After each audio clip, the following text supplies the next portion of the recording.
Welcome to Free Science Fiction Stories. Today's story is called The Shrouded Hunt, a sci-fi battle through the Wasteland's ruins.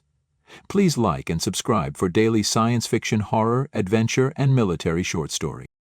The dry wind whipped through the cracked windows of an abandoned outpost as Stroud stood in the shadow of the looming corporate facility. Its sharp structure jutted out from the decaying ruins like a tumor, a reminder of humanity's desperate attempts to cling to its own survival. He adjusted the long coat draped over his broad shoulders, the glint of his cybernetic arms catching the dim, gray sunlight. Stroud had been summoned. He didn't like that, but he was curious. After all the trouble he'd caused them, it was strange they'd ask for him specifically. He strode forward, his heavy boots crunching on the gravel, his sharp, piercing gaze scanning the building's fortified exterior. His mind raced with questions. Why him? Why now? The briefing room inside the facility was stark, sterile, and cold, a direct contrast to the disorder outside. Fluorescent lights hummed faintly above as a digital display flickered to life, casting eerie shadows on the walls. Stroud leaned against the table in the center, his gunmetal fingers tapping a slow rhythm on the polished surface. Stroud, the voice was clipped, businesslike. His contact Bill, a thin man in a neatly pressed suit, entered the room. Despite the Wasteland's chaos, the corporations managed to maintain their hollow facade of authority. "Your task is simple," he began without any pleasantries. The digital display projected a hologram of a crumbling cityscape, its jagged ruins sprawling under a darkened sky. Red markers dotted the map, denoting Whistler activity. "This is Dr. Evelyn Hart," the handler continued as a new image appeared. A woman in her mid-30s, with sharp, angular features and piercing eyes that seemed to dissect everything they saw. She wasn't wearing the usual corporate attire. Her utility jacket was practical, fitted with pockets bulging with devices Stroud couldn't immediately identify. A handheld device rested tightly in her grip. While conducting a product test in the quarantine sector zone, her security escort was killed. "She's carrying something vital," the handler said, voice dropping an octave for emphasis. "Her device contains research critical to understanding Whistler behavior. You're to find her and take her through the zone and get her to the extraction point here." He pointed to a flashing green marker at the edge of the map. Stroud narrowed his eyes, his cybernetic hand tightening into a fist. "The zone's crawling with Whistlers. You want me to walk her through their nest?" "Correct," the handler replied without a hint of hesitation. "This isn't negotiable. Hart's survival is the priority, along with retrieving the device. She has a locator beacon and has secluded herself in a secure position. But it won't stay safe for long. Get in there and get her back." "And what happens if she doesn't make it?" Stroud asked, his tone laced with disdain. "She will." The handler's gaze was steely. "Because you'll make sure of it." "She's your responsibility," the handler said as he prepared to leave the room. "The Whistlers are just one problem. There are others in the zone who'd kill to get their hands on what she's carrying." Stroud gave a humorless chuckle. Yeah, I figured. Anything else you're not telling me?" The handler hesitated. "She's essential, Stroud. Remember that." Stroud's glare could have pierced steel. "And me? What am I?" The handler didn't answer. Instead, he left the room, leaving Stroud alone. As he stepped out into the wasteland, the wind howled, carrying the scent of decay and ash. Stroud adjusted the grip on his rifle, his cybernetic arm whirring softly as it adjusted to the weight. Stroud's mind churned with questions. The ruins ahead were treacherous, the Whistlers unpredictable, and the scientist an enigma. He'd been in countless life-or-death missions, but something about this one felt different. The stakes were higher. Used to be a place like this, had life, Stroud thought to himself. People, noise, purpose. Now, just rot. Stroud crouched low against the crumbling wall of a ruined tenement, the faint hum of his cybernetic arms barely audible above the distant whistling that echoed through the decayed streets. The sector was a labyrinth of jagged ruins and rusted vehicles. His augmented eyes scanned the area, filtering the dim light into sharp outlines of every crumbled structure and shadowy movement. The whistlers had turned this part of the city into a hunting ground, their sharp claws and spindly forms lurking behind twisted beams and collapsed rooftops. Stroud could see their methodical handiwork. Debris moved with deliberate precision to create choke points, piles of debris arranged to conceal ambush spots.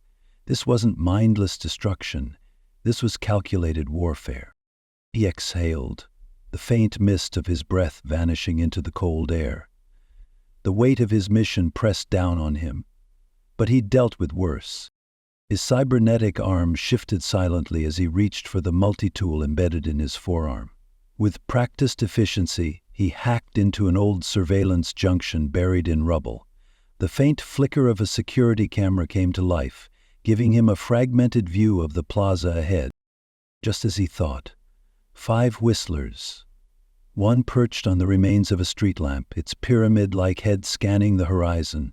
2 more crouched among the wreckage of an overturned transport, their clawed limbs twitching in anticipation. The final 2 moved along the far side of the plaza, their jagged insectoid forms almost blending with the ruins. Stroud's fingers twitched in anticipation. He activated the cloaking module embedded in his armor. The familiar hum buzzed through his nerves as light bent around his form, rendering him nearly invisible. The cloak wasn't perfect, motion still gave him away, but it would buy him precious seconds. Moving like a shadow, he crept across the cracked pavement as he slipped past the first whistler. Its head tilted sharply, rows of black, soulless eyes scanning the area. He froze, but after an agonizing moment it turned away, its unsettling whistle signaling to the others. Stroud's HUD flashed red. A warning, movement above.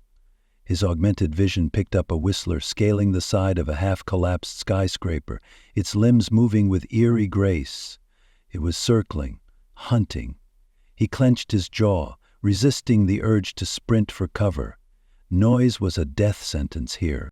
Instead, he slid into the shadows of a wrecked storefront, his back pressed against the splintered frame of a door. His fingers brushed the hilt of his knife. It wasn't much, but it had saved him before. A soft scraping sound reached his ears, not the rhythmic clatter of whistler claws. This was different, human. His heart pounded as a faint figure emerged from the shadows. A scavenger by the look of their ragged clothes and makeshift gear. The poor fool hadn't seen the whistlers. Stroud's jaw tightened. He had no reason to risk himself for a stranger, but he couldn't let the whistlers know someone else was here. It would draw them straight to him. Before the scavenger could step into the plaza, Stroud moved. Silent and swift, he grabbed the person's arm, clamping his metal hand over their mouth to stifle a scream. They struggled briefly, their wide eyes meeting his. Stroud's glare silenced them more effectively than words. "Get out of here," he whispered, his voice a low growl. "You're dead if you stay." The scavenger nodded, trembling, and slinked back into the ruins. Stroud didn't watch them leave. He didn't have time. The whistlers were stirring, their sharp whistles growing more erratic. They'd sensed something. Him. But they couldn't see him. After long minutes, they stilled, and he felt it was safe to proceed. He checked his HUD for the location of Dr. Hart. The shipping yard was a graveyard of rusted containers, their faded corporate logos barely visible beneath years of grime. Stroud's boots crunched against the cracked asphalt as he moved between the towering rows of metal husks. His cybernetic arms whirred faintly, the only sound in the desolate space save for the distant whistle of the wind. His display flickered, pinging a faint heat signature inside a container up ahead. Stroud slowed, his hand instinctively resting on the grip of his pistol. The ruins had taught him one thing: never trust what you can't see. He approached the container, its door slightly ajar, the faintest glow of light spilling through the crack. With a sharp flick of his wrist, his blade extended, the edge humming with lethal energy. Stroud pushed the door open with his foot, stepping into the dim interior. "Who's there?" Her voice was barely a whisper. Inside, huddled in a corner beneath a survival blanket, was a woman. Her eyes, sharp and calculating despite the exhaustion etched across her face, locked onto him immediately. She didn't flinch, though her grip tightened around a small, metallic device she clutched to her chest. "I assume you're here to get me to the extraction point," she said, her voice steady but edged with a wariness that betrayed the hours, or days, she had spent in hiding. Stroud's blade remained extended as he scanned her. Her clothes were disheveled but intact. The device she held glinted under the faint glow of an emergency lantern, a tangle of wires and components, suggesting it wasn't just for show. "Dr. Hart," Stroud said, his tone flat. She arched an eyebrow, pulling the blanket tighter around her shoulders. "You're not what I expected." "Well, you look exactly like you did in the briefing material," he replied, retracting his blade. "You called for extraction. This is it. Get up." As she passed him, Stroud caught a faint chemical scent clinging to her, a mix of antiseptic and machine oil. She was a corporate type, no doubt about it, but there was something else, a glint in her eye that made him uneasy. Stroud scowled but said nothing. He would get answers soon enough, one way or another. For now, the mission was simple: get her out alive. Whatever secrets she carried would have to wait. The wind picked up as they moved deeper into the ruins, carrying with it an unsettling, faint whistle. "Have you ever seen what the Whistlers do to a place?" Stroud asked, his voice low and gravelly. He didn't bother waiting for an answer. "They don't just kill, they hollow it out. People, places, anything with meaning. It's all just fuel to them, and they're getting better at it." Hart glanced at him briefly, her expression unreadable. "Better at what?" "Everything," Stroud replied. "Hunting, adapting, surviving. They're patient, they learn." He gestured toward a distant skyscraper with its upper floors ripped apart, the steel beams twisted like taffy. Hart remained silent, but her grip on the device tightened. The deeper they moved into the city, the more unnerving the surroundings became. Torn metal littered the streets, cut in perfect squares like confetti. Stroud crouched by a piece of twisted rebar, running his fingers over the edges. It wasn't weathered or rusted. It was cut clean. Nearby walls bore scratches too deep and too precise to be random. Not unexpected in this zone. "You notice this?" he called to Hart, standing and gesturing toward the marks. "I've seen it," she replied curtly, her voice tight. Stroud narrowed his eyes but said nothing. The faint, haunting sound of whistling echoed through the ruins. It wasn't loud, just on the edge of perception, but it was there, constant, mocking. Hart's occasional glances over her shoulder weren't lost on him. She was nervous, and it wasn't just the Whistlers making her that way. As they moved through a narrow alley choked with rusting debris, Stroud's augmented hearing caught faint voices, a low murmur of human speech. He stopped abruptly, holding up a hand. Hart nearly bumped into him, scowling. "What now?" she hissed. "Quiet," he barked, scanning the shadows. A sudden shout broke the silence, and gunfire erupted from the surrounding ruins. A group of scavengers, dirty and desperate, spilled out from hidden vantage points, their weapons old but deadly. Stroud shoved Hart behind a rusted car and dove for cover himself. "You've got to be kidding me," he growled, firing off a few suppressive bursts from his rifle. The scavengers weren't organized, but they were relentless. Bullets impacted the concrete, and Stroud caught glimpses of their faces, hungry, hollow-eyed, willing to kill for whatever they thought they were carrying. With precise movements, Stroud activated a small drone from his pack. The device whirred to life, ascending into the air and scanning the area. It marked 5 hostiles, 2 of them flanking from the left. Stroud moved like the machine he mostly was now, his cybernetic enhancements making him faster and stronger than the scavengers anticipated. He vaulted over debris, unloading controlled bursts of fire.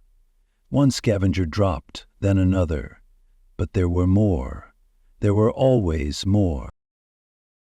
"Hart, do something useful," he yelled. Hart hesitated before pressing a button on her device. The hum grew louder, and a pulse of energy rippled outward. The scavengers recoiled, clutching their heads as the pulse disoriented them. "What the—" Stroud started, but his words were cut off as a shadow moved across the edge of his vision. The whistling grew louder. From above, a dark figure dropped into the fray.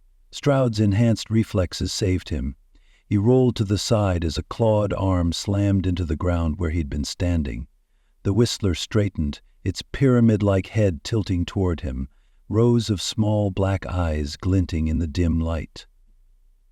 The remaining scavengers bolted. Stroud muttered, raising his rifle. He fired a burst directly into the creature's chest. The bullets struck home, but the whistler barely staggered, its glowing green blood oozing from the wounds as it advanced. "Hart, get down!" Stroud shouted, backpedaling as the creature lunged, its elongated limbs gripping onto the rubble and launching itself forward in a blur of motion. Stroud fired again, this time aiming for its legs. The rounds slowed it, but only for a moment. Hart's device emitted another pulse, and the whistler hesitated, its head snapping toward the source of the energy. Stroud took the opportunity to empty the rest of his magazine into its torso, finally dropping it to the ground. The reprieve was short-lived. More shapes emerged from the shadows above, their dark forms blending with the ruins. "They're watching us," Hart whispered, her face pale. Stroud reloaded, his cybernetic arm locking the magazine into place with mechanical efficiency. "No," he said grimly, "they're hunting us." Stroud grabbed Hart's arm and pulled her toward a nearby collapsed warehouse. The building groaned under its own weight, its roof partially caved in, but it offered temporary shelter. Inside, the air was thick with dust and the scent of mildew. "Keep that thing going," Stroud ordered, gesturing to her device. Hart nodded, her hands trembling as she adjusted the settings.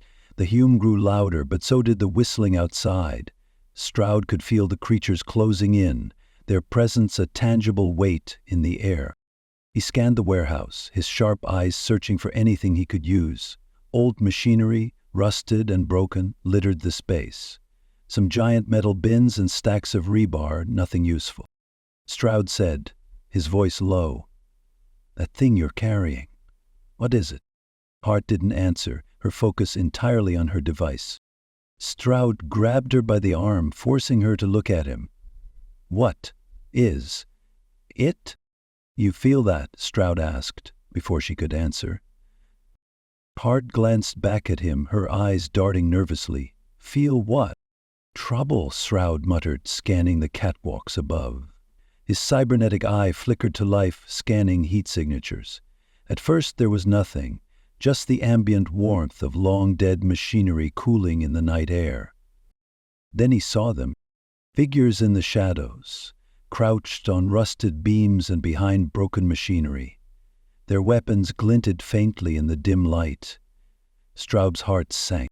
"Stay close to me," he growled, pulling Hart behind a decayed assembly line. A voice echoed through the cavernous space, laced with mockery. "Stroud. Fancy meeting you here, old friend." Stroud stiffened. He knew that voice. Malik, a former enforcer who'd sold out to the highest bidder long ago. "You should have stayed retired, Malik." Stroud called out, his tone cold. "You don't want to do this." "Oh, but I do," Malik sneered, stepping into view. He was flanked by a half-dozen bounty hunters, all armed to the teeth. "The lady here's got a hefty price on her head. And you? Well, let's just say I owe you." Hart's device hummed faintly in her hands, the sound drawing Malik's gaze. His grin widened. "That little toy of yours? It's got a tracker. Didn't you wonder why we found you so easily?" Stroud's mind raced, his eyes darting across the factory. Catwalks above, rusted machinery below, and an ancient crane looming in the corner. The place was a death trap. But that worked both ways. Without warning, Malik opened fire. Stroud shoved Hart behind a column and returned fire, his pistol loud in the enclosed space. Sparks flew as bullets ricocheted off metal surfaces, the factory erupting into a firefight. The bounty hunters moved as a team, covering each other as they advanced. Stroud countered with ruthless efficiency, using his cybernetic arm to hurl a rusted metal plate at one, knocking them off balance. Another bounty hunter climbed onto the catwalk above, only for Stroud to shoot the supports, sending them crashing to the ground. Stroud ducked as a volley of gunfire tore through the air. He rolled behind a stack of crates, his enhanced reflexes keeping him one step ahead of Malik's crew. One hunter tried to flank him, but Stroud anticipated the move. He grabbed an old steel pipe, swinging it with brutal force. The pipe connected with a sickening crunch, and the hunter crumpled to the floor. Above, Malik barked orders, but it was too late. He was already the only one left standing. Stroud used a burst of speed to round a corner and get to Malik from behind. He put his pistol to Malik's temple. "You've got one chance," he said coldly. "Why are you really here?" "Someone sent us a mission request and the tracker's frequency. I wasn't interested till I got to the part where you were involved. Couldn't pass that up." Stroud's jaw tightened, his glare shifting to Hart. What was he talking about? Hart hesitated, her hands trembling around the device. "The bounty hunters were a contingency. This is a high-value mission. Corporate wouldn't leave this to just one contractor. It's policy." Stroud's grip on his pistol tightened. "You knew that and didn't say anything," he growled, his voice low and dangerous.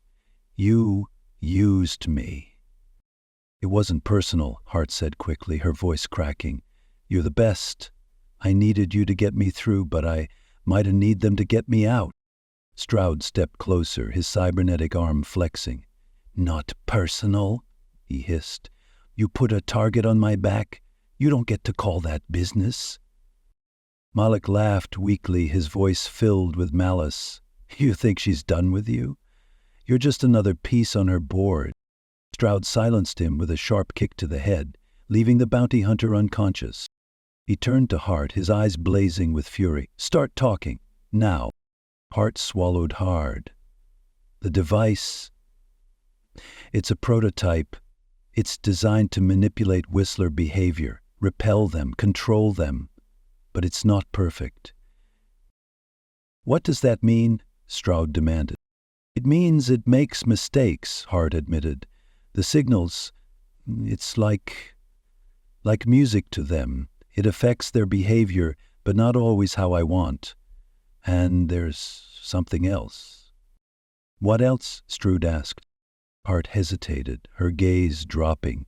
"It influences their development. Sometimes it disrupts it, causes fatal mutations. Other times, strange things happen. We had a larger device for a field test, but something went wrong. The security team was overrun, and I only escaped because of this smaller handheld device." Stroud stared at her, his mind racing. He wanted to walk away, leave her to whatever hell she'd created, but he knew the truth. Without her device, he might make it out of the ruins alive either. "Fine," he said finally, his voice cold. "We keep moving. But make no mistake, if you screw me over again, you won't need to worry about the Whistlers." Hart nodded, her expression haunted. "Understood." As they left the factory, Stroud's thoughts churned. The Whistlers were out there. Thanks to Hart's experiments, they had a reason to hunt them.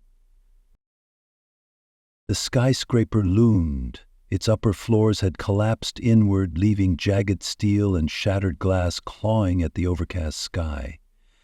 Straub and Hart approached cautiously, the faint whistling emanating from within growing louder with every step. "This is it," Hart whispered, her voice trembling with excitement. Stroud's cybernetic eye scanned the crumbling structure, marking the erratic heat signatures crawling through its darkened halls. "You sure about this? That sound is telling me to turn around and burn this place to the ground." "We need to see this," Hart insisted, clutching her device. Its faint hum sent vibrations through the air, a subtle pulse that seemed to resonate with the strange growths crawling up the walls. Bioluminescent tendrils glowed faintly, casting an eerie greenish-blue light over the shattered floor tiles. "Need isn't the word I'd use," Straub muttered, gripping his pistol. The pair stepped into the structure, their boots crunching against layers of debris and molting organic material. Faint whistling reverberated through the air, a discordant melody that sent chills down Stroud's spine. "This is wrong," he growled, his voice barely above a whisper. Hart didn't respond. Her focus was entirely on her device, its readings flickering erratically. This is incredible. The patterns are unlike anything we've seen before." Stroud scanned the room, his tension rising. "Patterns? I'm more concerned about whatever's making those patterns watching us right now." The deeper they ventured, the worse it became. Hart ignored him, stopping abruptly in a cavernous room. "This is it," Hart said breathlessly, activating her device. A low pulse rippled through the air, making the tendrils tremble. The whistling intensified, shifting in tone and pitch. Shadows moved at the edges of the room, but the creatures didn't attack, at least not at first. A piercing screech erupted from above as the whistlers emerged in unison. They moved unnaturally, their elongated limbs jerking as though caught between instincts and confusion. Stroud raised his weapon, firing bursts of rounds that shattered the creatures' carapaces. "They're responding to the device," Hart shouted, her voice a mixture of terror and fascination. Her eyes never wavered from the readings on her machine. "They're responding to us being in their house," Stroud barked, switching to his blade as a whistler lunged at him. The serrated edge bit deep into its neck, spraying foul-smelling ichor across the floor. Then it appeared. A massive whistler stepped into the room, its body a grotesque fusion of organic flesh and jagged machine elements. Cables and wires were integrated into its body. Its head tilted, its rows of eyes locking onto Stroud. Hart's eyes widened. "This is it. This proves everything." "Yeah? Tell that to its claws," Strauss growled, slamming his blade into another whistler before pivoting to face the monstrosity. As the massive whistler advanced, Hart's device emitted another pulse, sending the creatures into a frenzy. They lashed out at the walls, at each other, but the giant remained eerily focused. Stroud fired at its head, but the rounds ricocheted off its reinforced carapace. "Hart, do something!" Hart didn't respond. Instead, she backed away, her eyes glinting with something Stroud recognized far too late: betrayal. "I'm sorry, Stroud," she said, her voice cold, "but I need to see how they react to a live subject." "What?" Stroud's anger flared as Hart tapped a control on her device, then ran. The battle was chaos. Smaller whistlers flooded the room, their movements erratic as the massive one coordinated their attacks. Stroud fought his blade, carving through their ranks. One lunged at him from behind, but he grabbed its arm with his cybernetic hand, crushing the limb with a sickening crack before tossing it into another creature. A whistler lunged from the shadows, its claws aiming for Stroud's exposed flank. He spun, his cybernetic arm catching the creature mid-air. With a grunt, he slammed it into a jagged piece of rebar protruding from the wall. Ichor sprayed across the corridor as the whistler writhed, its shrieks piercing the air. The massive whistler swung its arm, its claws narrowly missing Stroud but tearing through a support beam. The structure groaned, dust and debris raining down. The creature spun back, its mechanical claws slashing wildly. Stroud ducked under its swing and drove his blade upward, severing wires and organic tendons. The whistler screeched, its movements jerky as it struggled to maintain balance. The massive whistler lunged one final time, but Stroud was ready. He grabbed a fallen piece of metal and drove it into its exposed leg joint. As the creature staggered, Stroud leapt onto its back, plunging his blade deep into the glowing core and twisting. The creature convulsed violently, its screech echoing through the nest before collapsing in a heap of broken limbs. As he emerged into the cold, desolate ruins, the weight of Hart's betrayal and the horrifying revelations about the whistlers settled over him. This wasn't just a job anymore. This was war. The extraction point was a crumbling helipad atop a decaying skyscraper, the structure swaying slightly in the wind. The city stretched out below them, a skeletal graveyard of twisted metal and shattered concrete. Stroud scanned the area, his instincts on edge. Hart was already there, calling in for an extraction. She hadn't noticed him. Her focus returned to her device. "What are you doing?" Strong demanded, striding toward her. Hart didn't look up. "I'm securing extraction. You've done your part. You'll have to see your own way out." Straub's cybernetic hand gripped her shoulder, spinning her around. "You're locking me out, aren't you?" His voice was low, dangerous. Hart's expression shifted from defiance to fear. "You don't understand. It's better if corporate thinks you're dead anyway. This is bigger than you, bigger than me. The Whistlers." "You think I care about your excuses? You knew what you were leading me into, and you did it anyway."